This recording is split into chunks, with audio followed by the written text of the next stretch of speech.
the upcoming release of Dragon Quest VII Reimagined, there's been one controversy that's been circulating around the Dragon Quest space, and that's the fact that Dragon Quest VII Reimagined is going to cut content from the original Dragon Quest VII release, and hell, even the 3DS release.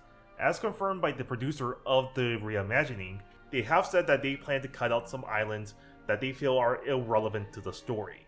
And simply based on images, half of the islands are being removed from the original game.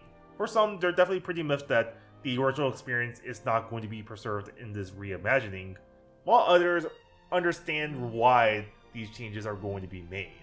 And ultimately, I'm just here to give my perspective on the changes being made to Dragon Quest VII Reimagined, and try to see both sides on this right here, because ultimately you might be surprised of how I feel about these changes in the first place. Well, of course, before we dive right in, make sure you go and hit that subscribe button. It's free, you might as well do it, and I really do appreciate it. And if we hit 1,500 subscribers by the end of this year, I'll be giving away copies of both Dragon Quest 1 and 2 HD 2D Remake and Dragon Quest VII Reimagined for your console of choice. So hit that subscribe button. So you guys know already, I am not the biggest fan of Dragon Quest VII. You guys seen from that YouTube short, I threw that copy in my trash can right there, jokingly of course. And simply because I really didn't like the story, and particularly I didn't like a lot of the side characters in this adventure. I don't want to go too deep into it because I do have a Dragon Quest VII review planned in the relatively near future, probably come back around January or February on that.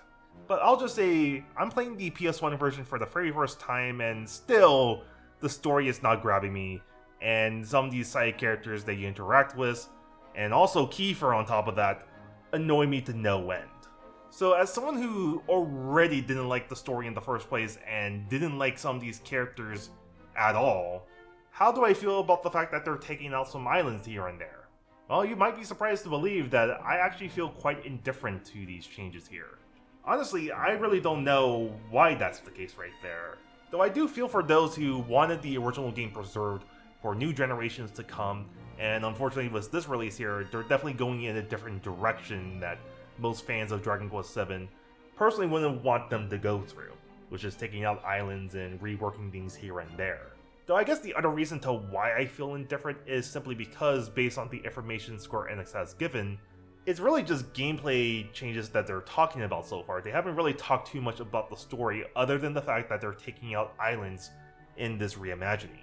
Though simply based on the trailer, it does seem like they're going to add in new content.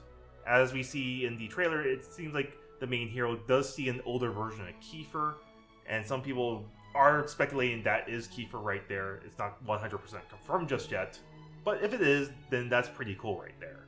But now knowing this information that they are taking out islands and the such, what I would want them to do with the islands that they still have is to use those islands to flesh out their stories, spend more time with interacting with these characters and allowing these side characters to grow.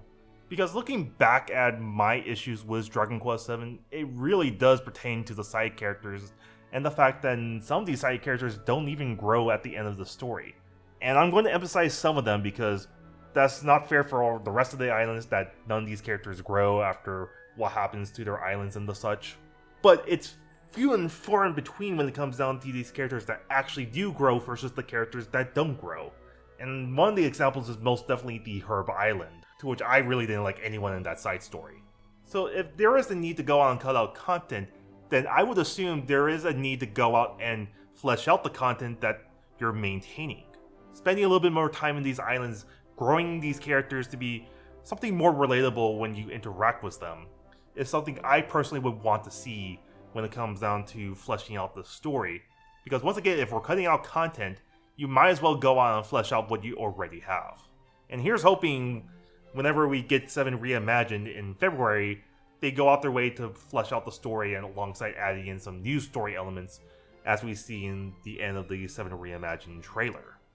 As I mentioned before, I'm heading down to Tokyo Game Show down in Japan to try out Dragon Quest 1 and 2 HD 2D Remake, and I'm pretty sure 7 Reimagined will be there as well. So whenever I get down to Japan, try out these games, I'll definitely make a video in my hotel giving my thoughts on the demos I played at Tokyo Game Show, so do check out those videos right there whenever they come out. But anyways, these are just my thoughts on how I feel about the story changes. Let me know what you guys think down in the comments below.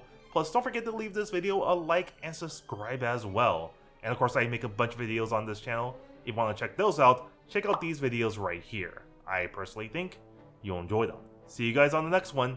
Take care.